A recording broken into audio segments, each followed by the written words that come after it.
কুসুমের নোংরা পর্দা ফাঁস করে দেওয়া মাত্রই এবার দেবলীনা কুসুমের উপর চড়াও ক্ষিপ্ত হয়ে যায়। কুসুম দেবীমাকে বলতে থাকে, দেবীমা আপনি আমার কথা বিশ্বাস করবেন কিনা আমি সেটা জানি না, কিন্তু এই উপস্থাপিকা যে কথাগুলো বললো সেই সব কথাগুলো সত্যি, আর সেই সব কথার প্রমাণ কিন্তু আমার কাছে আছে। আজকের যে এই অনুষ্ঠান থেকে আপনি আপনার ছেলেকে দূরে রেখেছেন, আপনার ছেলে কিন্তু সেই দোষগুলো নিজের মাথা পেতে নিয়েছে শুধুমাত্র আপনার মুখের দিকে তাকিয়ে, নচেত উনি কিন্তু কোনো রকম কোনো অন্যায় করেনি। কিন্তু তার থেকে বড় কথা যে ব্যাক স্টেজে তাকে যে দায়িত্বগুলো দেওয়া হয়েছিল সেই সব কিছু তিনি ঠিক মতো পালন করেছিল।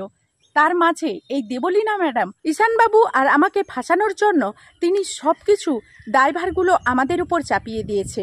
আর এই সব কিছুর প্রমাণ এই ক্যামেরাতে বন্দি আছে, সেই সিসিটিভি ফুটেজ আমরা সঙ্গে করেই নিয়ে এসেছি। আশা করি আপনি এই সিসিটিভি ফুটেজ দেখার পর আপনি ঠিক বুঝতে পেরে যাবেন যে কে এই কর্মকাণ্ডগুলো করেছে আর সে ঠিক কি কি করতে চেয়েছে। এই সিসিটিভি ফুটেজ দেখার পর ইন্দ্রাণী গাঙ্গুলি অবাক হয়ে যায় আর বলতে থাকে, এত বড় দুঃসাহস তুমি দেখাতে পারলে দেবলীনা?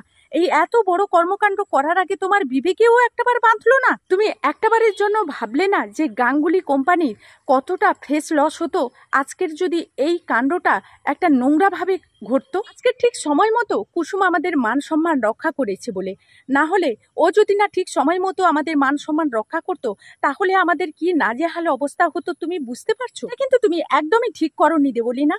তখনই দেবলীনা বলতে থাকে, হাউ ডেয়ার ইউ, তুমি আমাকে আন্টির কাছে খারাপ সাজানোর জন্য এই মিথ্যে ভানোয়ার ফুটেজটা বানিয়ে এনেছো। ও আবার তুমি আর ঈশান দুজনে মিলে, আন্টি এরা আমার বিরুদ্ধে চক্রান্ত করছে, এটা কিন্তু আমি প্রমাণ করে দিতে পারবো।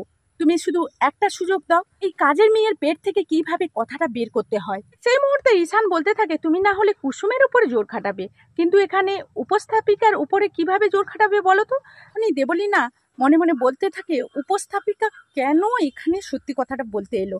তখনই দেবলীনা জোর গলায় বলতে থাকে, আন্টি এই উপস্থাপিকা নিজে হয়তো কুসুমের নামটা লিখেছে, আর কুসুম হয়তো নিজে থেকেই এই উপস্থাপিকাকে কুসুমের নামটা অ্যালাউন্স করতে বলেছে। এই উপস্থাপিকা আমাকে হয়তো কোনোভাবে ফাঁসাতে চাইছে।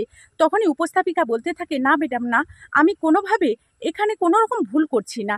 এই ভিডিও ফুটেজে তো স্পষ্টভাবে দেখা যাচ্ছে যে আপনিই আসল দোষী। আপনি যে সকল কাজ করছেন তাহলে সেসব কাজ কেন স্বীকার করছেন না বলুন তো?